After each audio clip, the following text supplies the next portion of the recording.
Hey, welcome to good old Cinemockery. I'm your host, Dr. Wolfula. Today I'll be reviewing the much-anticipated threequel, The Dark Knight Rises.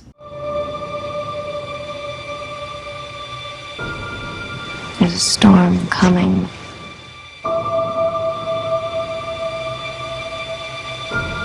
You sound like you're looking forward to it. I'm adaptable. The Dark Knight Rises tells the story of a madman named Bane who plots to systematically destroy Gotham City, starting at the heart of its infrastructure. It's up to a young cop named John Blake to take him down while the city is under siege. Oh yeah, and Batman's in this movie too. Well, with any movie like this, I suppose the best place to start is with the hype. My god, there was so much hype for this movie, and I'll be honest, the more stuff I heard about this flick, the more apprehensive I became. I don't really think I need to explain my reasons for feeling this way, because they're made entirely irrelevant by the fact that I enjoyed this movie. Far better than The Dark Knight, in fact. That's not to say I didn't like The Dark Knight, it was a fantastic movie. I'm just tired of fucking hearing about it all the time. But whatever. My point is, I thought this was a great movie. Surprisingly so, on account of the tendency that the third films in a series have of being really disappointing. Now, when watching this movie, and I can't stress this enough, it'll really help to have seen the two previous films.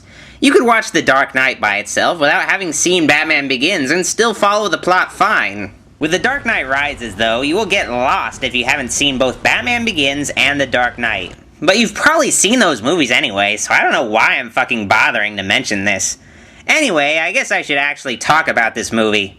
If you're a fan of the Batman comics, you'll probably notice that this flick is a mixture of The Dark Knight Returns, Nightfall, and No Man's Land. The film picks up 8 years after the events of The Dark Knight. Bruce Wayne is retired from being Batman, having been greatly affected by the death of Harvey Dent. He becomes a socially detached recluse that walks with a cane and looks kind of like Green Arrow. Christian Bale is at his best during these scenes, as well as the scenes where he's in extreme pain. We finally get to see the full impact that being Batman has on him. Basically, he's a sad, tired old man that has no purpose without being Batman. Then Bane shows up in Gotham. Now, Bane's a pretty major Batman villain, because he's the only one that's ever actually beaten Batman. Well, here he's pretty much Darth Vader. He looks like Darth Vader without his helmet on, and with the breathing apparatus, he even sounds a bit like Vader.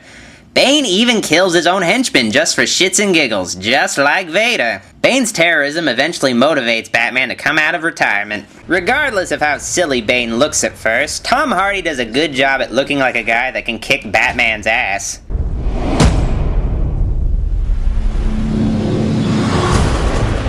He hams it up a bit with the monologues, but I'm assuming that's intentional. Then we come to the third cog in this machine. Anne Hathaway is Selina Kyle, aka Catwoman. Now, I only know Anne Hathaway from those terrible Princess Diaries movies, so I didn't know what to think of her here.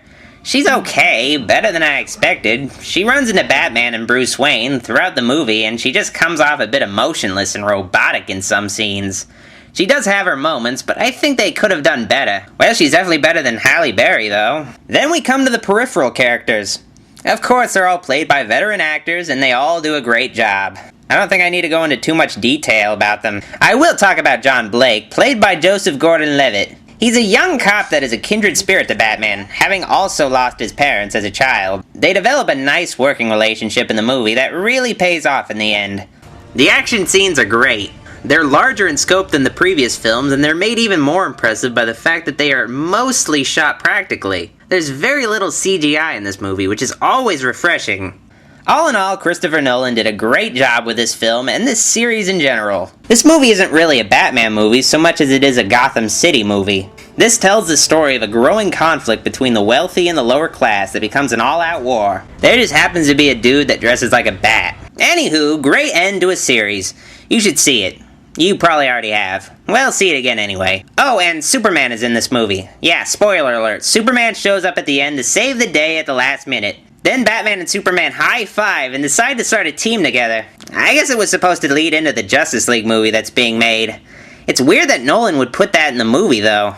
Oh well, it's his vision.